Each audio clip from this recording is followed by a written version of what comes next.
दोस्तों नमस्कार। आर के क्लासेस केंचिया में आपका स्वागत, अभिनंदन। आज हम सामाजिक विज्ञान कक्षा 10 की एनसीईआरटी की पाठ्यपुस्तक भूगोल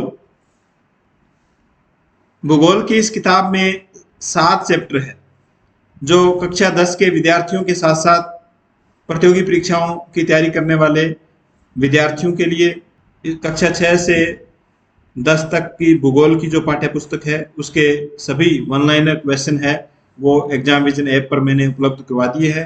वहां से आप उनको डाउनलोड करके प्रिंट निकाल सकते हो। फिर भी आप एनसीईआरटी की जो किताबें हैं उन किताबों को आप जरूर पढ़ें, क्योंकि एग्जामिनर कहीं से भी कैसे भी क्वेश्चन पूछ सकता है। तो शुरू करते हैं इस चैप्टर को। मुख्य मुख्य बिंदु है वो हाईलाइट किए गए हैं। हम ज़्यादातर उन्हीं बिंदुओं पर फोकस करेंगे जो इम्पोर्टेंट फैक्ट है।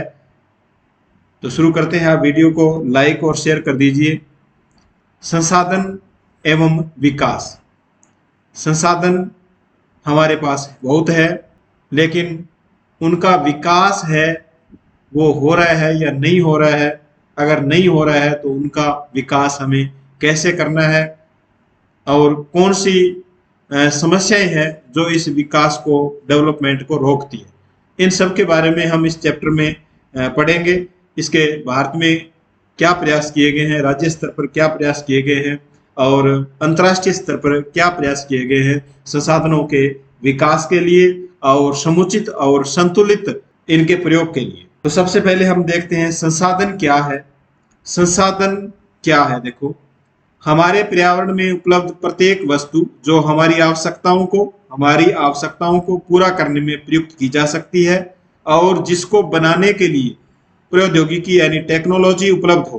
यानी वस्तुएं तो उपलब्ध है हमारे पर्यावरण में जिनकी हमें आवश्यकता है, लेकिन इन वस्तुओं को बनाने के लिए टेक्नोलॉजी की आवश्यकता होती है, उसकी उपलब्धता हो और उसका आर्थिक रूप से संभाव्य हो, आर्थिक संभावना हो उसकी, और सांस्कृतिक रूप से वो मान्य हो। यानी हमारे समाज में उसका महत्व हो, समाज उसके बारे में मान्यता देता हो। तो ये सभी जो वस्तुएं हैं जो हमारे पर्यावरण में पाई जाती है, ये क्या कहलाती है? संसाधन कहलाती है।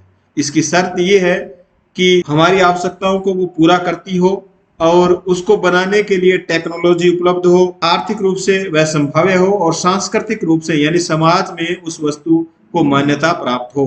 वो क्या है? संसाधन है।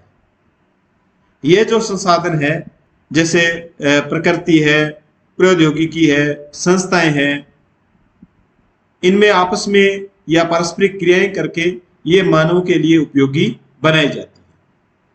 यानी हम कह सकते हैं पर्यावरण में पाई जाने वाली जो वस्तुएं हैं उनका प्रकृति, प्रौद्योगिकी, टेक्नोलॉजी और संस्थाओं के साथ क्या है?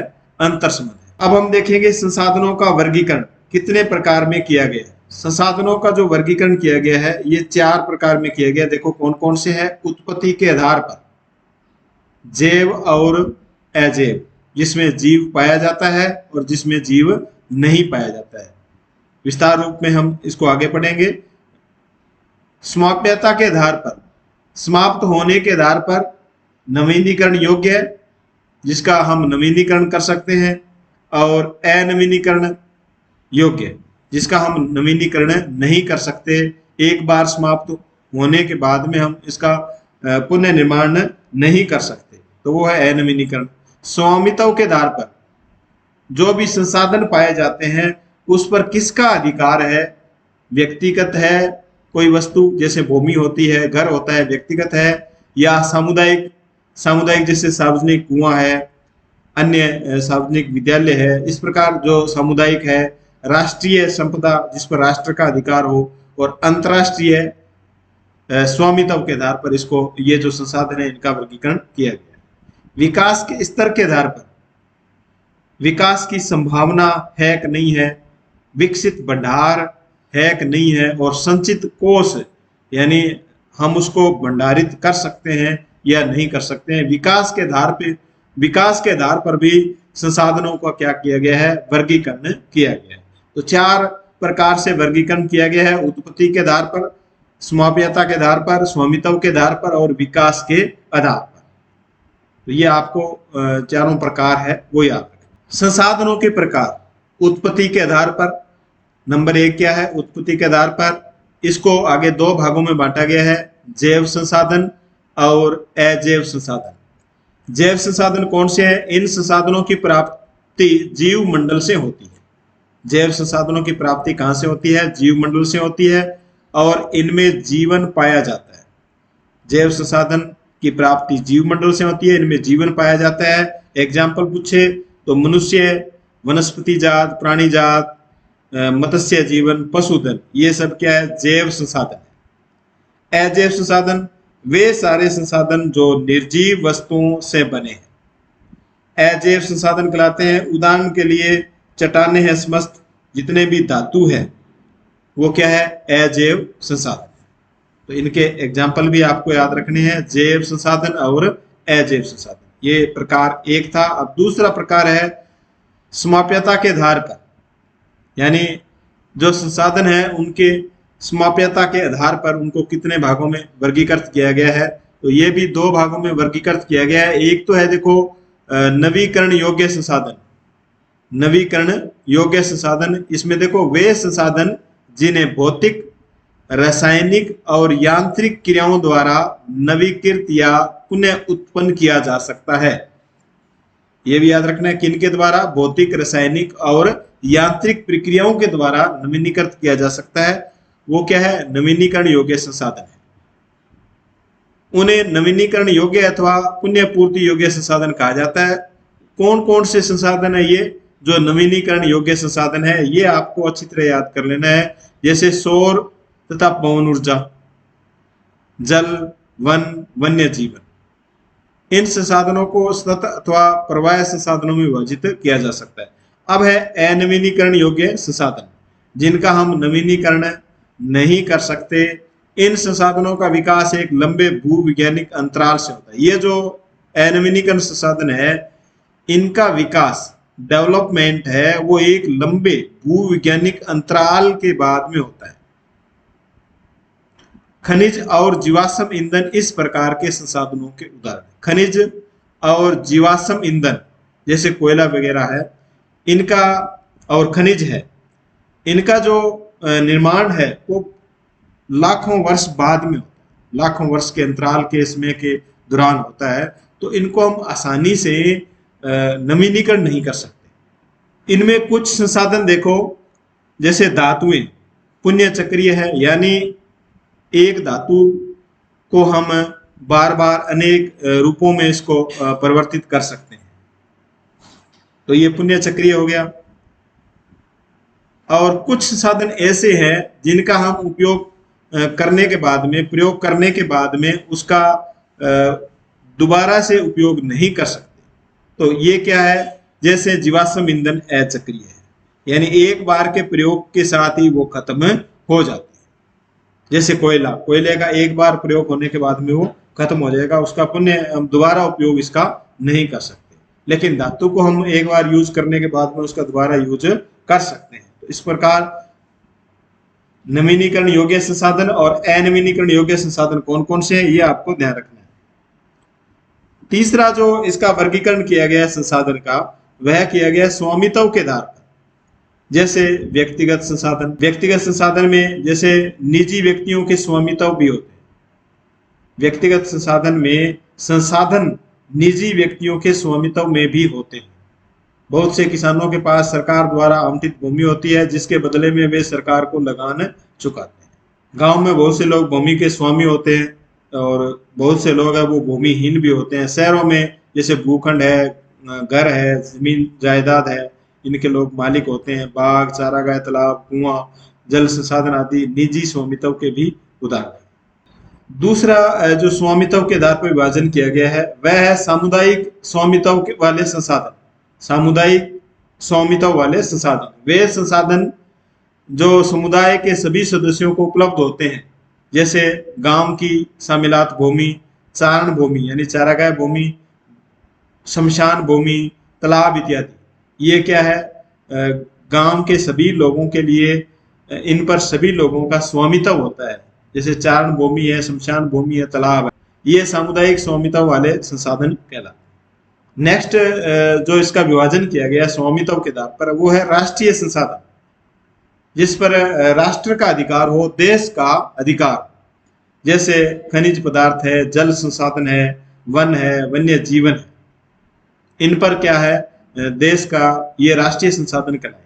और ये आपको याद रखना, देखो 12 समुद्री मील यानी 22.2 किलोमीटर तक महासागरीय जो क्षेत्र है, भू भागीय समुद्र है, इसमें जो पाए जाने वाले संसाधन है वो भी क्या है, राष्ट्र की संपदा हो। हमारा जो तटीय भाग है, ये हमारा जो तटीय भाग है, यहाँ से देखो 12 समुद्री मील या ये जो तट से 22.2 किलोमीटर की जो दूरी है, यानी 12 समुद्री मील जो दूरी है, यहाँ तक हमारे देश का इस ये जो जल है या जो महासागर है, इस पर हमारा क्या है, इस महासागर में जितने भी संसाधन है, इस पर हमारा अधिकार है, हमारे देश का अधिकार है।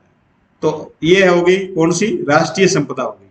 राष्ट्रीय संपदा कौन कौन सी होगी, खनिज पदार्थ, जल संसाधन, वन, वन्य जीव, ये राष्ट्रीय संपदा है। और जो हमारा समुद्री तट है, उससे 12 समुद्री मील यानी 22.2 किलोमीटर तक का जो जल है या महासागरीय जो क्षेत्र है, उस क्षेत्र में पाए जाने वाले जो संसाधन है, उस पर भी राष्ट्र का अधिकार हो। नेक्स्ट है अंतर्राष्ट्रीय संसाधन। तटरेखा से 200 समुद्री मील की दूरी पर खुले महासागरीय संसाधनों पर किसी भी देश का अधिकार नहीं होता। इसको देखो समझो, इसमें लिखा है तटरेखा से 200 समुद्री मील की दूरी से परे, यानी ये जो तटरेखा है यहाँ पर, इस तटरेखा से यहाँ 200 समुद्री मील की दूरी तक तो हमारा भी अधिकार है और हमारे जो पड़ोसी देश है इनका भी अधिकार है, यानी हम भी इसका उपयोग कर सकते हैं और पड़ोसी देश भी इसका उपयोग कर सकते हैं। 12 समुद्री मील तक तो केवल हम इसका उपयोग कर सकते हैं, और 12 तट से 200 मील तक हमारे साथ साथ हमारे जो पड़ोसी देश है वो भी इस समुद्रीय जो संसाधन है इसका उपयोग कर सकते हैं। लेकिन इसके बाद का ये जो क्षेत्र है, ये जो भूसागरीय क्षेत्र है, इस पर अंतर्राष्ट्रीय अधिकार होता है। तटरेखा से 200 समुद्री मील की दूरी से परे खुले महासागरीय संसाधनों पर किसी भी देश का अधिकार नहीं होता है। इन संसाधनों को अंतर्राष्ट्रीय संस्थाओं की सहमति के बिना उपयोग नहीं किया जा सकता। अंतर्राष्ट्रीय संस्थाएं जैसे संयुक्त राष्ट्र संघ है, उसकी सहमति से ही हम इन संसाधनों का उपयोग कर सकते हैं। तो ये इंपॉर्टेंट है, यहां से क्वेश्चन आपके पूछा जा सकता है, इसको अच्छी तरह याद कर लें। नेक्स्ट है विकास के स्तर के आधार पर संसाधनों का वर्गीकरण। इसमें है संभावित संसाधन, वे संसाधन जो किसी भी प्रदेश में विद्यमान तो होते हैं परंतु इनका उपयोग नहीं किया जा सकता, यानी संभावना होती है। संभावित संसाधन संभावना होती है, जैसे राजस्थान और गुजरात में पवन ऊर्जा और सौर ऊर्जा के संसाधनों की अपार संभावना है, परंतु हम इनका सही ढंग से विकास या उपयोग है वो नहीं कर सकते। हम इन संसाधनों को डेवलपमेंट, इनको हम विकसित नहीं कर सकते। तो ये हो गया विकास के आधार पर हम देखें तो इसका 1 नंबर जो विभाजन किया गया है वह है संभावी संसाधन, यानी कुछ राज्यों के अंदर, कुछ प्रदेश के अंदर संभावना तो है संसाधनों की, लेकिन हम उनका सही तरह से उपयोग नहीं कर सकते, चाहे वो कोई भी कारण हो सकता है, आर्थिक कारण हो सकता है या कोई टेक्नोलॉजी का कारण हो सकता है, जैसे राजस्थान और गुजरात में पवन ऊर्जा और सौर ऊर्जा। नेक्स्ट टॉपिक है विकसित संसाधन। वे संसाधन जिनका सर्वेक्षण हो चुका है और इनके उपयोग की गुणवत्ता और मात्रा भी निर्धारित हो चुकी है। देखो विकसित संसाधन कौन से हैं? वे संसाधन जिनका सर्वेक्षण हो चुका है, गुणवत्ता और मात्रा निर्धारित की जा चुकी है, वे विकसित संसाधन कहलाते हैं। सर्वेक्षण, गुणवत्ता और मात्रा, ये तीनों वर्ड है वो आपको याद रखने हैं। वे विकसित संसाधन कहलाते हैं। तीसरा जो इसका है विकास के आधार पर इसका जो विभाजन किया गया वह है भंडार। भंडार पर्यावरण में उपलब्ध वे पदार्थ जो मानव की आवश्यकताओं की पूर्ति कर सकते हैं, परंतु उपयुक्त प्रौद्योगिकी के अभाव में, टेक्नोलॉजी के अभाव में उसकी पहुंच से बाहर है। यानी कुछ जो संसाधन है वो मानव की पूर्ति के लिए उपलब्ध है, लेकिन हमारे पास उनको सही से उपयोग करने के लिए हमारे पास प्रौद्योगिकी नहीं है, टेक्नोलॉजी नहीं है। उसमें क्या शामिल है? भंडार शामिल है। उदाहरण के लिए जैसे जल दो गैसों हाइड्रोजन और ऑक्सीजन का यौगिक है, तो अगर हम चाहें तो जल से हाइड्रोजन है वो प्राप्त कर सकते हैं, लेकिन हाइड्रोजन को प्राप्त करने का हमारे पास टेक्निक नहीं है। तो इसलिए ये समस्या है, भंडारण की जो है ना, ये एक समस्या है कि हमारे पास तकनीकी ज्ञान नहीं है। तीसरा इसका जो विभाजन किया गया है विकास के आधार पर, संचित कोष। यह संसाधन भंडार का ही एक हिस्सा है। संचित करना, भंडार करना भंडार का ही एक हिस्सा है, जिन्हें उपलब्ध तकनीकी ज्ञान की सहायता से प्रयोग में लाया जाता है, परंतु इनका उपयोग अभी आरंभ नहीं हुआ है। इनका उपयोग भविष्य में आवश्यकता पूर्ति के लिए किया जा सकता है। जैसे नदियों के जल को विद्युत पैदा करने में प्रयुक्त किया जा सकता है, परंतु वर्तमान समय में इसका उपयोग सीमित पैमाने पर हो रहा है। इस प्रकार बांधों से जल, वन, संचित आदि संचित कोष है जिनका उपयोग भविष्य में किया जा सकता है। तो ये जो संसाधन है, ये कौन से संसाधन है जिनका हमें भंडारण करने की आवश्यकता है, हमें संचित करने की आवश्यकता है, ताकि हम भविष्य में इसका उपयोग कर सकें। इस प्रकार विकास के आधार पर भी इसको 4 भागों में बांटा गया है। विकास के स्तर के आधार पर एक तो है संभावी संसाधन, एक तो हो गया संभावी संसाधन, दूसरा हो गया इसमें विकसित संसाधन, तीसरा भंडार, चौथा संचित कोष। नेक्स्ट है संसाधनों का विकास। ये जो संसाधन पाए जाते हैं पर्यावरण में, इनका विकास कैसे हो? संसाधन जिस प्रकार मनुष्य के जीवन यापन के लिए अति आवश्यक है, उसी प्रकार जीवन की गुणवत्ता बनाए रखने के लिए भी महत्वपूर्ण है। ऐसा विश्वास किया जाता है। संसाधन प्रकृति की देन है, ये आप सब जानते हैं, संसाधन प्रकृति की देन है। और ये मान करके कि संसाधन प्रकृति की देन है, मानव इसका अंधाधुंध उपयोग करता है, जिससे हमारे सामने कई समस्याएं पैदा हो जाती है। अब इन संसाधनों, यानी प्रकृति के अंदर संसाधन है, लेकिन इनको बचाए रखना भी आवश्यक है। और इनको बचाने के लिए हमारे सामने क्या क्या समस्याएं आती है? देखो, कुछ व्यक्तियों के लालचवश संसाधनों का ह्रास होता है। यदि हम प्रकृति में पाए जाने वाले संसाधन का सही से उपयोग करें, प्रत्येक मनुष्य अपने लिए जितनी आवश्यकता है उतना उपयोग करे, तो संसाधन कभी खत्म नहीं होने वाले। लेकिन हम उसका लालच कर लेते हैं, हम उसका स्टॉक करते हैं, तब क्या है, संसाधन में कमी आती है। संसाधन समाज के कुछ ही लोगों के हाथ में आ जाए, जिससे समाज 2 हिस्सों में संसाधन बंट जाता है, संसाधन संपन्न और संसाधनहीन, अर्थात अमीर और गरीब में बन जाता है। यह भी एक समस्या है संसाधनों के विकास में। संसाधनों के अंधाधुंध शोषण से वैश्विक पारिस्थितिकी संकट पैदा हो गया, यानी विश्व स्तरीय जो पारिस्थितिकी है उसमें संकट पैदा हो गया है संसाधनों के अंधाधुंध शोषण से।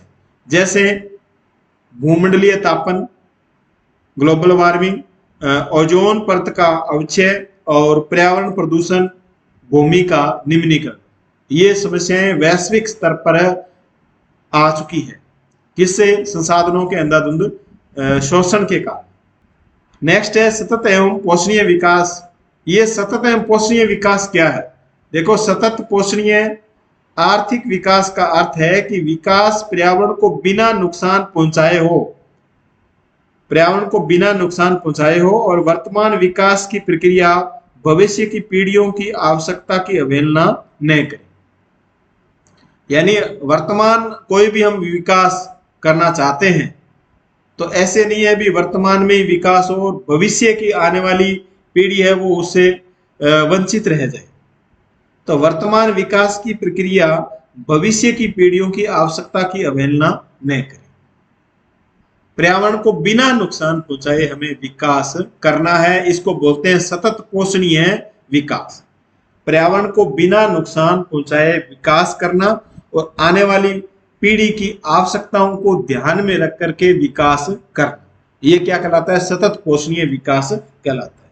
इसके लिए विश्व स्तर पर कुछ योजनाएं बनाई गई है, प्रावधान किए गए हैं। इसमें देखो इंपॉर्टेंट है Rio de Janeiro. Rio de Janeiro का पृथ्वी सम्मेलन 1992, रियो डी जेनेरियो में पृथ्वी सम्मेलन कब होता है? 1992 में होता है। और जून 1992 में 100 से अधिक, कितने? 100 से अधिक, जून 1992, ये पूरा याद रखना आपको।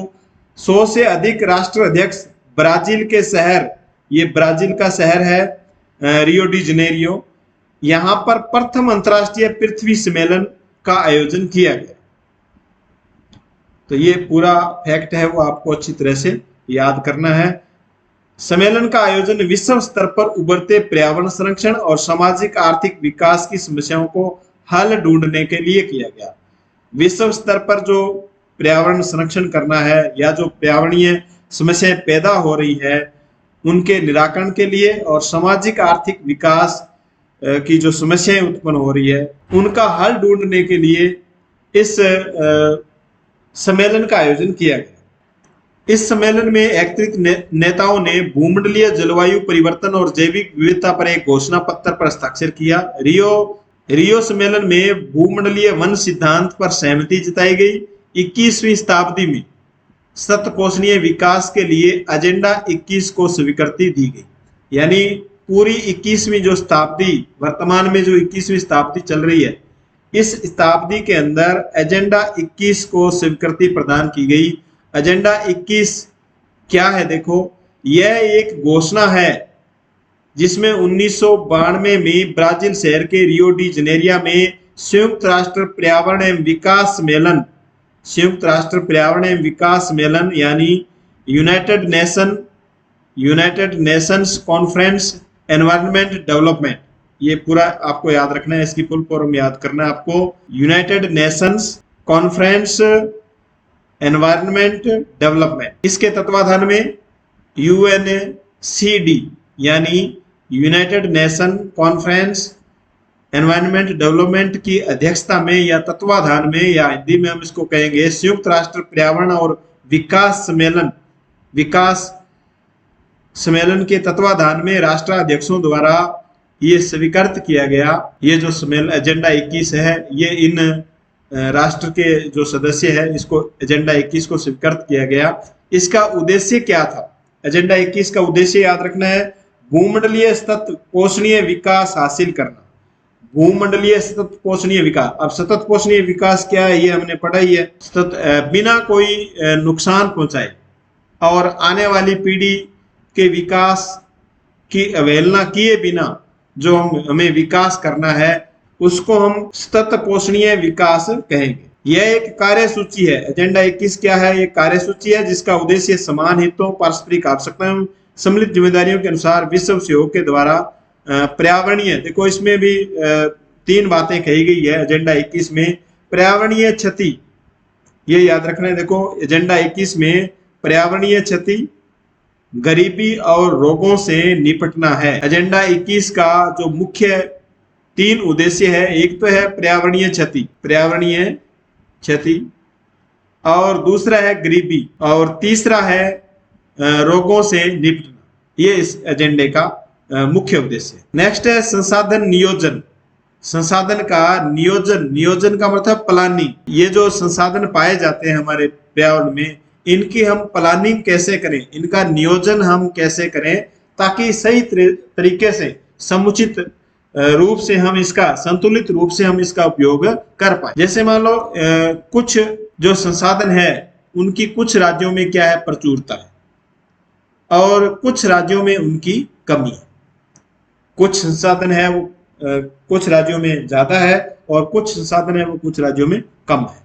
तो इनका हमें संतुलन करना है, संतुलन करके हमें इसका उपयोग करना है। देखो झारखंड, मध्य प्रदेश और छत्तीसगढ़ आदि प्रांतों में खनिज और कोयले के प्रचुर भंडार है।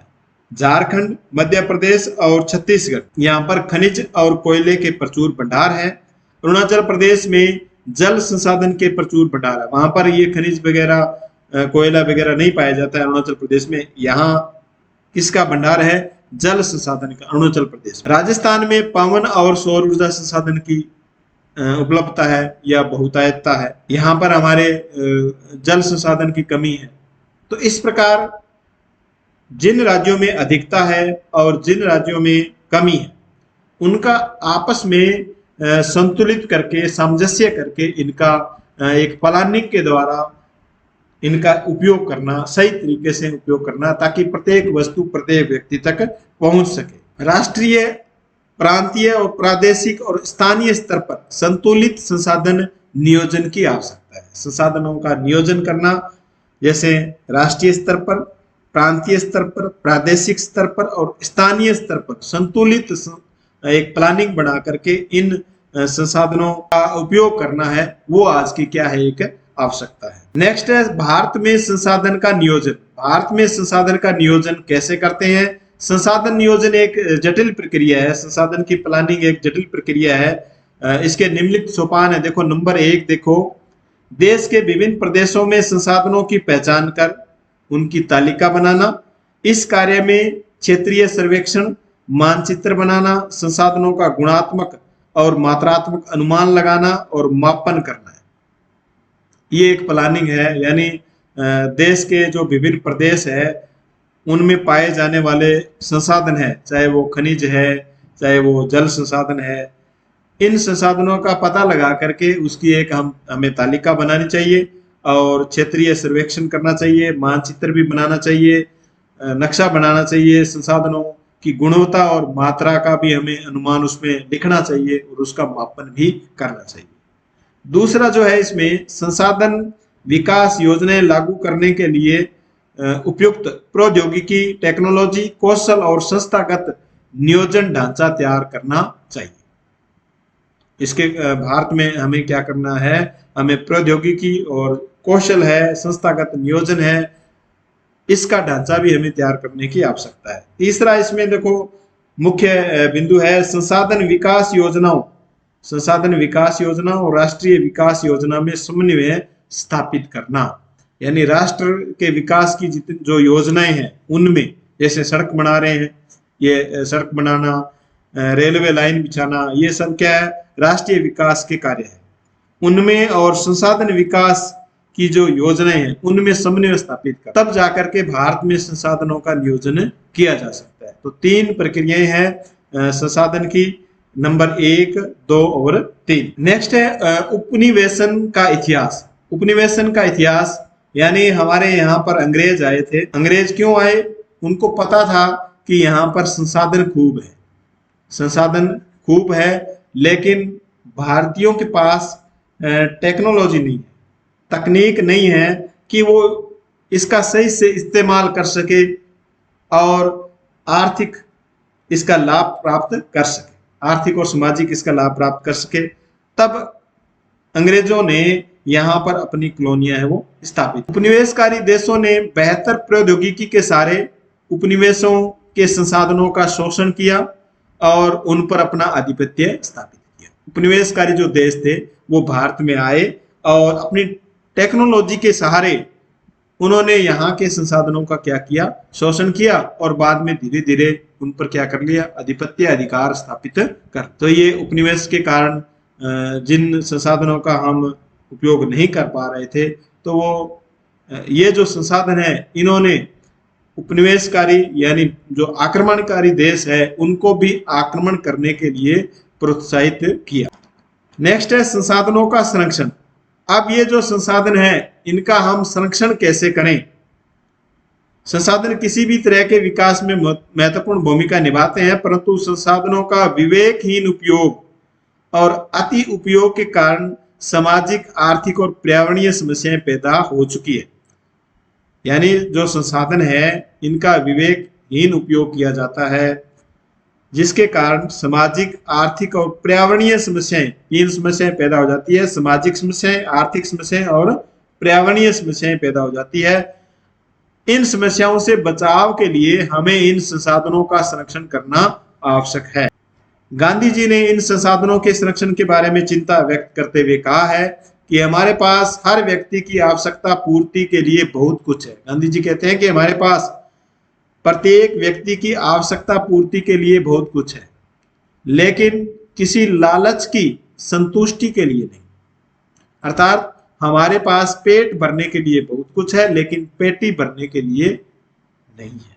यानी अगर हम स्टॉक करना चाहें तब जाकर के वो संसाधनों का ह्रास होता है, संसाधनों में कमी आती है। अगर हम उसका आराम से यूज करें तो हमें कोई किसी प्रकार की संसाधनों की कमी महसूस कभी भी महसूस नहीं होगी। भी हमारे कभी जल की कमी आएगी, कभी अन्य कोई खनिज संसाधन है, कोयला है, उनकी कमी आएगी।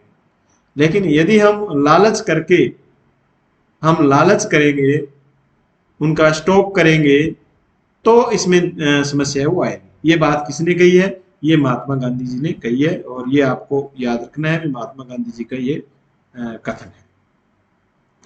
अंतर्राष्ट्रीय स्तर पर व्यवस्थित तरीके से संसाधन संरक्षण की वकालत 1968 में अंतर्राष्ट्रीय स्तर पर संसाधन का संरक्षण कैसे किया जाए, इसके लिए 1968 में क्लब ऑफ रोम ने, ये याद रखना, क्लब ऑफ रोम ने 1968 में वकालत की, यानी इस पर चर्चा की। 1968 में क्लब ऑफ रोम ने संसाधन संरक्षण पर वकालत की। किस स्तर पर? अंतर्राष्ट्रीय स्तर पर। इसके बाद में 1974 में सुमेसर ने अपनी पुस्तक स्मॉल इज ब्यूटीफुल, किताब का नाम स्मॉल इज ब्यूटीफुल में 1974 में सुमेसर ने स्मॉल इज ब्यूटीफुल में भी गांधी जी के दर्शन की एक बार फिर से पुनरावृत्ति की। गांधी जी ने ये जो बात कही थी, इसकी एक बार इस किताब में स्मॉल इज ब्यूटीफुल किताब, जो सुमेसर की किताब है, 1974 में लिखी गई है, इसमें उन्होंने चर्चा की। 1987 में ब्रुंडलैंड आयोग रिपोर्ट द्वारा वैश्विक स्तर पर संसाधन संरक्षण में मूल आधार योगदान किया गया। इस रिपोर्ट में सतत पोषणीय विकास की संकल्पना है वो प्रस्तुत की गई। तो ये रिपोर्ट भी आपको याद रखना है, कब प्रस्तुत की गई है? ब्रुंडलैंड आयोग रिपोर्ट 1987 में प्रस्तुत की गई, और इसका मूल उद्देश्य ये बताना था कि वैश्विक स्तर पर संसाधनों का जो संरक्षण है उसका संरक्षण कैसे किया जाए कि उसका सतत पोषणीय विकास किया जा सके, या सतत पोषणीय विकास की तरह हम उसका उपयोग कर सकें। संरक्षण की इस रिपोर्ट में हमारा साझा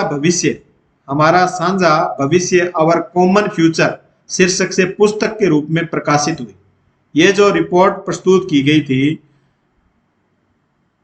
1987 में, ब्रुंडलैंड आयोग रिपोर्ट जो प्रस्तुत की गई थी, इसको किस किताब में प्रकाशित किया गया?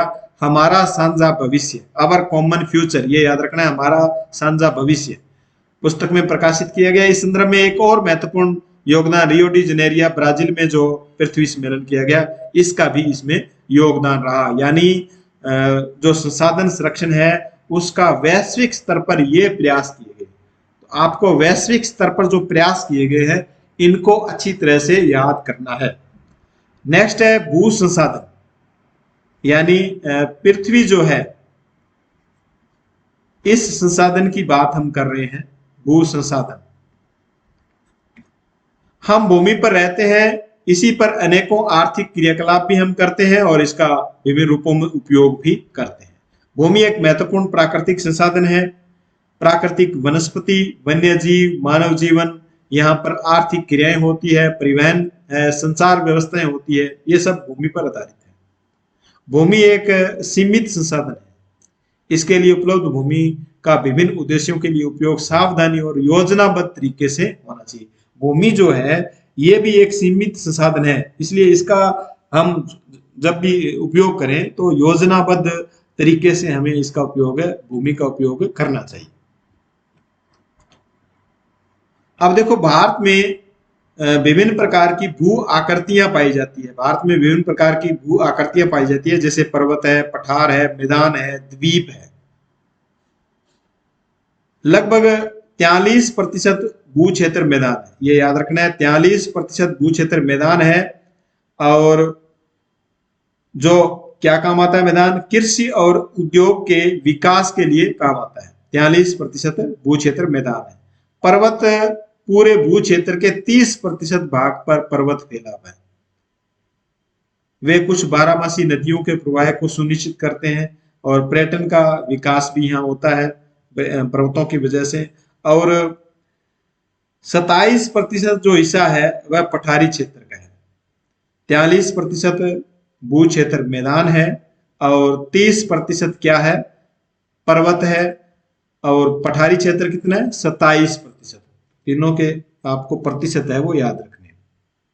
ये डायग्राम भी इसका दिया हुआ है। 27%, 27% क्या है? देखो पठार है। और पर्वत कितना है? 30% और मैदान 43%। ये सामान्य भू उपयोग यानी 1960-61 में जो भूमि का उपयोग होता था, जैसे वन में है कितना प्रतिशत बंजर भूमि थी, गैर कृषि प्रयोजन के अंतर्गत कितना क्षेत्र आता था, स्थायी चारागाह और अन्य गोचर भूमि में कितना प्रतिशत था। कब की बात है ये? 1960-61 में।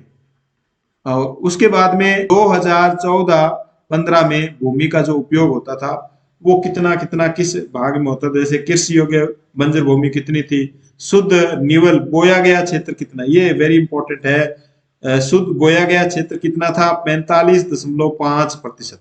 कब? 2014-15 में जो सर्वेक्षण किया गया है उस सर्वेक्षण के अनुसार। तो आप इन पर नजर मार ले सभी पर। भू उपयोग, भूमि का उपयोग। भू संसाधनों का उपयोग निम्नलिखित उद्देश्यों से किया जाता है। भूमि का जो उपयोग है वो हम निम्न उद्देश्यों से करते हैं। देखो, वन के रूप में करते हैं, कृषि के लिए अनुपलब्ध भूमि कौन कौन से, जैसे बंजर है, कृषि अयोग्य भूमि है, ये अनुपलब्ध भूमि आती है। गैर कृषि प्रयोजनों में लगाई गई भूमि जैसे इमारतें, सड़क, उद्योग, ये किस में आती है? कृषि के लिए अनुपलब्ध भूमि में आती है। प्रति भूमि के अतिरिक्त अन्य कृषि अयोग्य भूमि, कुछ प्रति भूमि भी होती है। स्थायी चारागाह तथा अन्य गोचर भूमि, यहाँ पर कृषि नहीं होती है। विविध वृक्षों, फसलों, उपवनों के अधीन भूमि, और जहां पर शुद्ध बोए गए क्षेत्र में शामिल ये भूमि है वो शुद्ध बोए गए क्षेत्र में शामिल नहीं है, यहाँ पर कृषि नहीं होती है। कृषि योग्य बंजर भूमि जहां 5 से अधिक वर्षों से खेती न की गई, ये प्रति भूमि के अतिरिक्त अन्य कृषि योग्य भूमि में आती है। नेक्स्ट है प्रतिभूमि। प्रतिभूमि से यहां से क्वेश्चन निकल सकता है। देखो, एक तो है वर्तमान प्रति, दो प्रकार का है, वर्तमान, और दूसरा है पुरातन प्रति, वर्तमान और पुरातन। जहां एक कृषि वर्ष या उससे कम समय से खेती न की गई हो, यानी एक वर्ष के लिए अगर किसी भूमि को खाली छोड़ा गया है तो वह वर्तमान प्रतिभूमि कहलाती है। यदि वर्तमान प्रतिभूमि के अतिरिक्त अन्य प्रतिभूमि जो पुरातन प्रति जिसमें जहां 1 से 5 कृषि वर्ष खेती न की गई, यानी 1 से 5 कृषि वर्ष यानी 5 साल तक इसमें खेती नहीं की गई हो, 1 साल के बाद में 2 साल खेती नहीं की गई है, तो भी वो पुरातन प्रतिभूमि में आएगी। तो वर्तमान प्रतिभूमि और पुरातन प्रतिभूमि, इनको अच्छी तरह याद कर। नेक्स्ट है शुद्ध निवल बोया गया क्षेत्र। यह भी वेरी इंपॉर्टेंट है। वह भूमि जिस पर फसलें उगाई व काटी जाती है वह शुद्ध निवल बोया गया क्षेत्र कहलाता है। शुद्ध निवल बोया गया क्षेत्र जिस पर फसलें उगाई व काटी भी जाती है, उगाई भी जाती है और काटी जाती है, तो वह शुद्ध निवल बोया गया क्षेत्र कहलाता है। एक कृषि वर्ष में एक बार से अधिक बोए गए क्षेत्र को शुद्ध निवल बोए गए क्षेत्र में जोड़ दिया जाए तो वह सकल कृषि क्षेत्र कहलाता है। सकल कृषि क्षेत्र किसे कहते हैं, ये आपको याद रखना है। नेक्स्ट है भारत में भू उपयोग का प्रारूप। भारत में भूमि के उपयोग का क्या प्रारूप है, किस किस प्रकार से हम भूमि का उपयोग करते हैं। भू उपयोग को निर्धारित करने वाले तत्वों में 2 तत्व है। देखो, भौतिक कारक, 2 कारक बताए गए हैं भू उपयोग को निर्धारित करने वाले, भौतिक कारक और मानवीय कारक। भू उपयोग को निर्धारित करने वाले तत्व कितने हैं या कारक कितने? 2 है, भौतिक कारक और मानवीय कारक। भौतिक कारक में आते हैं भू आकृति, भूमि की आकृति, जलवायु और मृदा के प्रकार। प्रारूप, कितने प्रारूपों में पाई जाती है भूमि? एक तो भौतिक कारक है जहां पर भू आकृति के आधार पर और जलवायु के आधार पर और मिट्टी के प्रकार के आधार पर हम भूमि का उपयोग करते हैं। एक है मानवीय कारक, जैसे जनसंख्या, घनत्व, प्रौद्योगिकी क्षमता, संस्कृति और परंपराएं इत्यादि इसमें शामिल है। तो दो प्रारूप इसमें पाए जाते हैं, भौतिक कारक और मानवीय कारक। भारत का कुल भौगोलिक क्षेत्रफल 32.8 लाख वर्ग किलोमीटर है। भारत का भौगोलिक क्षेत्रफल कितना है? 32.8 लाख वर्ग किलोमीटर। परंतु इसके 93% भाग के ही भू उपयोग के आंकड़े उपलब्ध है। ये जो भूमि है 32.8 है, इसका 93% भाग पर ही भू उपयोग जो होता है उसके ही हमारे पास आंकड़े उपलब्ध है। पंजाब और हरियाणा में 80% भूमि पर खेती होती है। पंजाब और हरियाणा में कितने प्रतिशत भाग पर खेती होती है? 80% भूमि पर खेती होती है। ये क्वेश्चन पूछा जा सकता है यहाँ पर। परंतु अरुणाचल प्रदेश, मिजोरम, मणिपुर, अंडमान निकोबार द्वीप समूह में 10% से भी कम क्षेत्र पर बोया जाता है। तो दोनों प्रतिशत आपको याद रखने हैं। अरुणाचल प्रदेश, मिजोरम, मणिपुर, अंडमान निकोबार द्वीप समूह में 10% से कम क्षेत्र पर ही बोया जाता है, जबकि पंजाब हरियाणा में 80% भूमि पर खेती होती है। हमारे देश में राष्ट्रीय वन नीति 1952 में जो राष्ट्रीय वन नीति बनी थी उसके अनुसार जो निर्धारित किया गया वह 33% भौगोलिक क्षेत्र पर वन होने चाहिए, 33% पर, लेकिन वो अभी काफी कम है। वन नीति द्वारा निर्धारित ये सीमा पारिस्थितिकी संतुलन बनाए रखने के लिए आवश्यक है। पारिस्थितिकी जो संतुलन है उसको बनाने के लिए आवश्यक है। वन क्षेत्रों के पास रहने वाले लाखों लोगों की आजीविका इस पर निर्भर भी करती है। भू उपयोग का एक भाग बंजर भूमि और दूसरा गैर कृषि प्रयोजनों में लगाई गई भूमि कहलाता है। भू उपयोग में देखो, एक तो बंजर भूमि होती है, एक गैर कृषि प्रयोजनों में लगाई गई भूमि। बंजर भूमि में जैसे पहाड़ी चट्टानें आ गई, सूखी और मृस्थलीय भूमि आ गई। कृषि प्रयोजनों में लगाई गई भूमि में देखो, गैर कृषि प्रयोजनों में लगाई गई भूमि में बस्तियां, सड़कें, रेल लाइन इत्यादि भूमि आती है। और लंबे समय तक लगातार भूमि संरक्षण और प्रबंधन की अवहेलना यदि हम करते हैं तो भू उपयोग के कारण भू संसाधनों का निम्नीकरण हो जाता है और इसके कारण समाज और पर्यावरण को गंभीर आपदा आ सकती है। यानी लगातार हम अगर भूमि का संरक्षण नहीं करेंगे तो हमारे समाज पर और हमारा जो पर्यावरण है उस पर गंभीर आपदा आ सकती है। भू निम्नीकरण और संरक्षण के उपाय। भू निम्नीकरण और इसका हम संरक्षण कैसे करें? भूमि एक ऐसा संसाधन है जिसका उपयोग हमारे पूर्वज करते आए, भावी पीढ़ी में भी हम भूमि का उपयोग करेंगे। हम भोजन, मकान, कपड़े की अपनी मूलभूत जो आवश्यकताएं हैं उसका 95% भाग हम भूमि से प्राप्त करते हैं। भोजन, मकान, कपड़े, इसका 95% भाग हम कहाँ से प्राप्त करते हैं? भूमि से प्राप्त करते हैं। मानव क्रियाकलापों के कारण न केवल भूमि का निम्नीकरण हो रहा है बल्कि भूमि को नुकसान पहुंचाने वाली प्राकृतिक ताकतों को भी बल मिल रहा है। ये जो पर्यावरण जो बिगड़ता जा रहा है ये मानव क्रियाकलाप के कारण बिगड़ता जा रहा है। इस समय भारत में 13 करोड़ हेक्टेयर भूमि निम्नीकृत है और 28% भूमि निम्नीकृत वनों के अंतर्गत है। 13 करोड़ हेक्टेयर जो भूमि निम्नीकृत है उसमें 28% तो वनों के अंतर्गत भूमि निम्नीकृत है और 56% जल से निम्नीकृत यानी अपरदित भूमि है और शेष है वो लवणीय और क्षारीय भूमि है। खनन के कारण झारखंड, छत्तीसगढ़, मध्य प्रदेश और उड़ीसा जैसे राज्यों में वनोन्मूलन भूमि निम्नीकरण की कारण बना है। यानी ये जो खनन किया जा रहा है इससे यहाँ के जो वन है इनको उखाड़ करके यहाँ जैसे झारखंड है, छत्तीसगढ़ है, मध्य प्रदेश है, उड़ीसा है, यहाँ से खनन प्राप्त किया जाता है जिससे भूमि निम्नीकरण की जो समस्या है वो यहाँ पैदा हो गई है। गुजरात, राजस्थान, मध्य प्रदेश, महाराष्ट्र में अति पशुचारण भूमि निम्नीकरण का मुख्य कारण है। ये आपको याद रखना है कि किन राज्यों में भूमि निम्नीकरण का कारण अति पशुचारण है, किन राज्यों में भूमि निम्नीकरण का कारण वनोन्मूलन है। पंजाब, हरियाणा और पश्चिम उत्तर प्रदेश जैसे राज्यों में अधिक सिंचाई, पंजाब में ज्यादा सिंचाई करने से भी भूमि निम्नीकरण की समस्या पैदा हो गई है। तो ये पूरा जो फैक्ट है ये सभी आपको याद करने हैं। औद्योगिक जल निकास से बाहर आने वाला अपशिष्ट पदार्थ भूमि में जल प्रदूषण का मुख्य। औद्योगिक जो उद्योगों से जो जल आता है बाहर आता है और उसके कारण भी जल प्रदूषण होता है। वो निम्नीकरण की समस्याओं को सुलझाने के कई तरीके हैं। अब इस समस्या को सुलझाना भी है हमें, वन रोपण भी कर सकते हैं, चारागाह का उचित प्रबंधन करके भी हम इसको रोक सकते हैं, पेड़ों की रक्षक मेखला लगा करके, पशु चारण पर नियंत्रण लगा करके, रेतीले टीलों को कांटेदार झाड़ियों लगाकर स्थिर बनाया जा सकता है, इनकी जो मिट्टी कटाव है उसको रोका जा सकता है झाड़ियां लगा करके। बंजर भूमि के उचित प्रबंधन, खनन नियंत्रण करके, अंधाधुंध जो खनन किया जा रहा है उसको नियंत्रित करके, औद्योगिक जल का परिष्करण करके, उद्योगों से जो जल गंदा जल आता है उसको नहरों में डाल दिया जाता है, उसका परिष्करण करके उसको शुद्ध करके जल में डाला जा सकता है, नहरों में डाला जा सकता है। तो यहाँ से भी जल प्रदूषण, भूमि प्रदूषण कम किया जा सकता है। कम करने के उपाय थे ये। मृदा संसाधन, फिर है मृदा जो संसाधन है, भू संसाधन के बाद में इस पर जो मिट्टियां पाई जाती है उसके बारे में। तो इसमें देखो, मिट्टी या मृदा सबसे महत्वपूर्ण नवीकरणीय योग्य प्राकृतिक संसाधन है। इसका हम नवीनीकरण या नवीकरण कर सकते हैं। मृदा एक जीवंत तंत्र है। मृदा एक क्या है? जीवंत तंत्र है, ये आपको याद रखना है। मृदा बनने की प्रक्रिया ऊंचावच, जनक शैल, संसस्तर शैल, जलवायु, वनस्पति, जैव पदार्थ, समय मुख्य कारक है।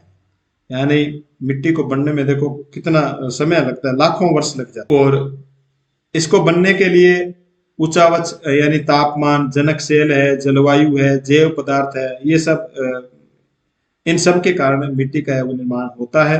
और प्रकृति के अनेक तत्व जैसे तापमान परिवर्तन, बहते जल की क्रिया, पवन, हिमनद अपघटन की क्रियाएं आदि मृदा बनाने की प्रक्रिया में योगदान देती है। मृदा में होने वाले रासायनिक और जैविक परिवर्तन भी महत्वपूर्ण है।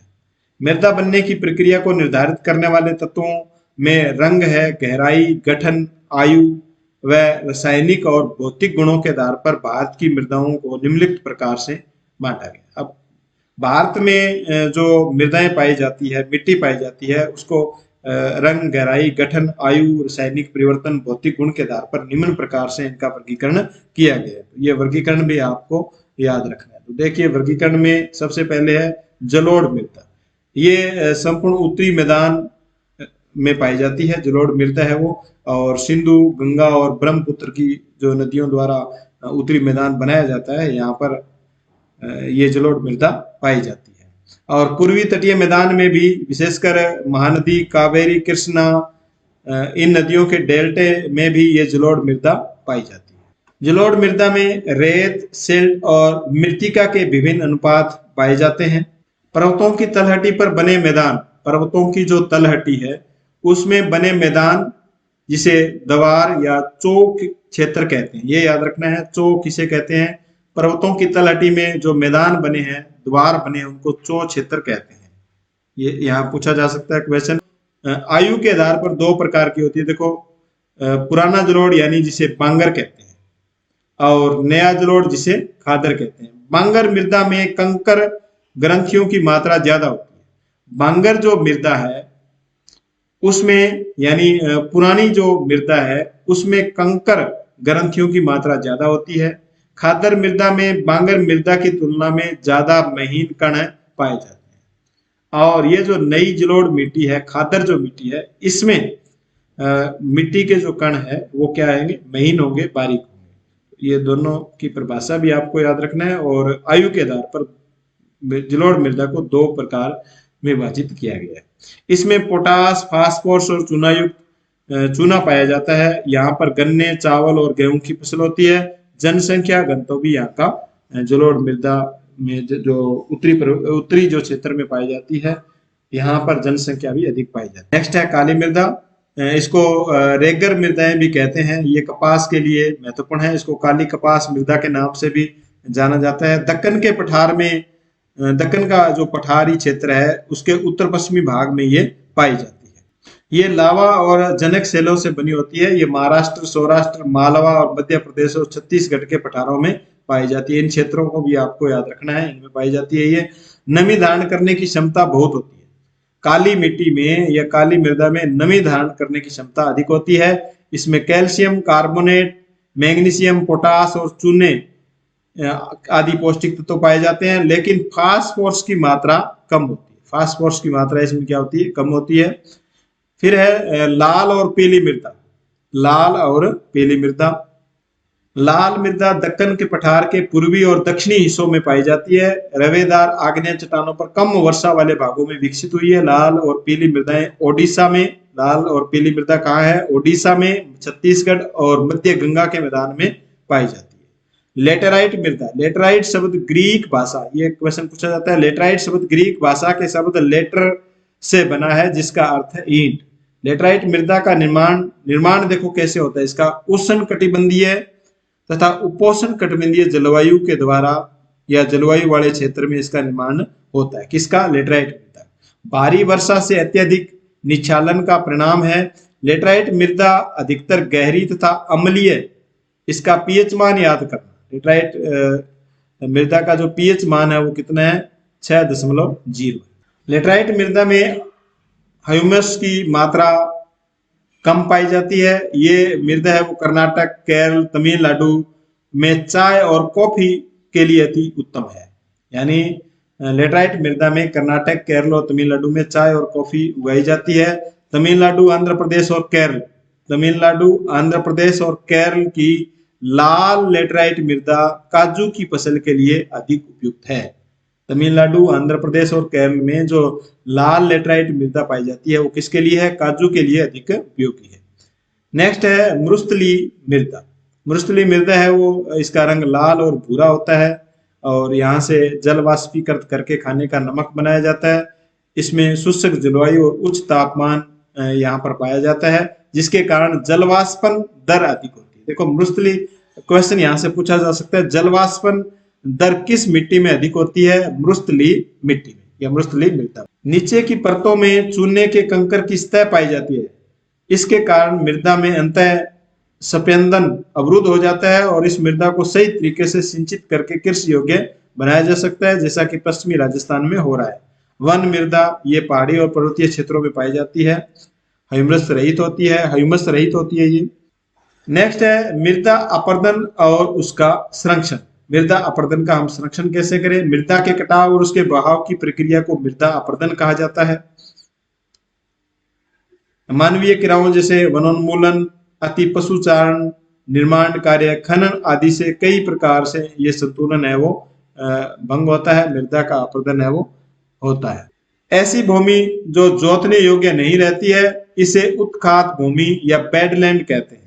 चंबल बेसिन में ऐसी भूमि को खड्ड भूमि कहा जाता है, ये याद करना, यहाँ से क्वेश्चन पूछा जा सकता है। चंबल बेसिन में उत्खात जो भूमि है, जो जोतने योग्य भूमि नहीं है, उसको क्या कहते हैं, खड्ड भूमि कहते हैं।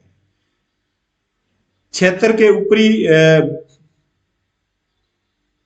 की ऊपरी मृदा घुलकर जल के साथ बह जाती है, इसे चादर अपरदन कहते हैं।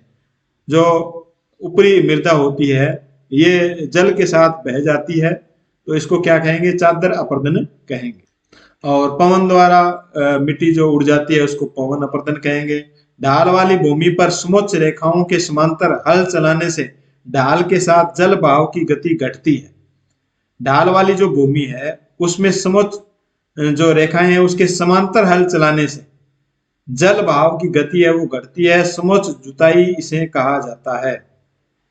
ढाल वाली जो भूमि है, जैसे मान लो इस प्रकार ढाल है, अगर यहाँ ऐसे हम हल चलाएंगे तो यहाँ से जो जल आएगा वो उसको, ये जो हमारा हल चलाने वाला है ये इसको रोकेगा, ये भूमि का कटाव है इसको रोकेगा, इसको समोच्च जुताई कहते हैं। सीढ़ीदार कृषि से भी जल अपरदन रोका जा सकता है। और पट्टी कृषि, जैसे पवनों द्वारा जनित बल को फसलों के बीच में घास की पट्टियां उगाई जाती है, ये पवनों द्वारा जनित बल को कमजोर करती है, इस तरीके को पट्टी कृषि कहते हैं। यानी फसलों के बीच घास की पट्टियां उगाना पट्टी कृषि कहलाती है, स्ट्रिप फार्मिंग कहलाती है। तो इस प्रकार हम मृदा का अपरदन है वो रोक सकते हैं। भारत के पर्यावरण की दशा, भारत के पर्यावरण की दशा देखो, सूखा माजरी एक गांव है झाबुआ जिले में, यहाँ पर भूमि निम्नीकरण प्रक्रिया को पलटा जा सकता है। सुखो माजरी में वृक्ष घनत्व 1976 में वृक्ष घनत्व कितना था, वृक्ष प्रति हेक्टेयर था, जो 1992 में बढ़कर देखो 1272 प्रति हेक्टेयर हो गया। तो हम भू निम्नीकरण की प्रक्रिया को पलट सकते हैं, जैसे सुखो माजरी गांव ने पलटा है। पर्यावरण के पुनर्जनन से अधिक संसाधन उपलब्धता, कृषि और पशुपालन में सुधार के परिणाम स्वरूप आमदनी बढ़ती है, समाज में आर्थिक समृद्धि आती है। सुखो माजरी में 1979 से 1984 के बीच परिवारों की औसत वार्षिक आमदनी 10,000 से 15,000 रुपए थी। पर्यावरण की पुनर्स्थापना के लिए लोगों द्वारा इसका प्रबंधन आवश्यक है। मध्य प्रदेश सरकार ने लोगों को स्वयं फैसला लेने का अधिकार दिया और वे प्रदेश की 29 लाख हेक्टेयर भूमि, भारत का लगभग 1% क्षेत्रफल को जल विभाजक प्रबंधन द्वारा हरा भरा बना रहे हैं। यानी मध्य प्रदेश के लोगों को ये पर्यावरण को या ये जो भूमि है इसको हरा भरा करने के लिए उनको स्वयं ही फैसला लेने का निर्णय वो सरकार ने कर दिया। तो उन्होंने 29 लाख हेक्टेयर भूमि, यानी कुल भारत की जो भूमि है उसका 1% क्षेत्र है, उसको हरा भरा बना दिया। इस प्रकार भारत में ये पर्यावरण की इस प्रकार की स्थिति है। यहाँ से भी क्वेश्चन पूछा जा सकता है। देखो, centre for science and environment, CSE की फुल फॉर्म पूछी जा सकती है, centre for science and environment, जिन्होंने सिटीजन्स 5th रिपोर्ट है वो प्रस्तुत की है नई दिल्ली। अब है इसके अभ्यास क्वेश्चन। देखो, लोह एशक किस प्रकार का संसाधन है? लोह एशक, क्या हम इसका लोह जो एशक है इसका हम नवीनीकरण कर सकते हैं? नहीं, इसका नवीनीकरण नहीं कर सकते। हम इसका रूप परिवर्तन कर सकते हैं, इसका पुण्य चक्रीय उपयोग कर सकते हैं, नवीनीकरण नहीं कर सकते। अनवीनीकरण योग्य है। ये जो लोह एशक है वो जैव संसाधन नहीं है, इसमें जीव नहीं पाया जाता है, प्रवाह भी नहीं है और अनवीकरणीय योग्य है। पंजाब में भूमि निम्नीकरण का निम्नलिखित में से मुख्य कारण क्या है? अधिक सिंचाई। पंजाब में अधिक सिंचाई है वो भू निम्नीकरण का कारण है पंजाब हरियाणा में। निम्नलिखित में से किस प्रांत में सीढ़ीदार सोपानी खेती होती है? तो ये उत्तराखंड में सीढ़ीदार खेती की जाती है। किस राज्य में काली मृदा मुख्य रूप से पाई जाती है? तो काली मृदा, जिसको रेगर भी कहते हैं, ये महाराष्ट्र में पाई जाती है। इस प्रकार इस चैप्टर को हमने पढ़ा और अब हम इसके क्वेश्चन आंसर भी हल करेंगे। धन्यवाद।